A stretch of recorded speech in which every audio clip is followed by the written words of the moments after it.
He raises it up and the muzzle is a few inches from my face. I reached up, I grabbed the muzzle and I pushed as hard as I could, sending the butt into the little kid's face. His nose is wounded, he's crying, he's screaming about how he's going to end me, how I'm finished. So now everyone is awake. Lights are flipped on and I see that it's a toy rifle made to look like an AR-15. Apparently, this little kid was planning to stick the muzzle in my face and pull the trigger to scare the crap out of me with flashing lights and electronic firearm sounds.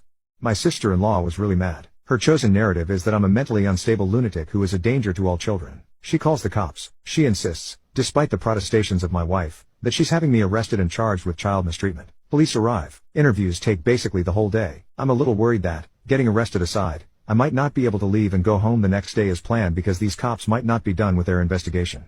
Fortunately, it didn't play out that way. See, this little kid wasn't just crazy around me. He was crazy everywhere and had been for years. The police had a file on him because the school was required to call the police every time he threatened to bring a firearm to school, which was often.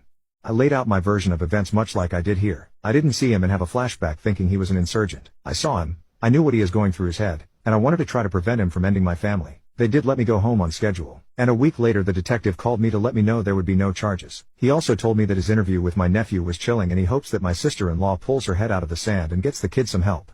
I told him she won't ever, and when he's 30 years old and on trial she'll be crying and saying he's just a boy. Hopefully he doesn't hurt anyone, but I know the odds are stacked against that hope.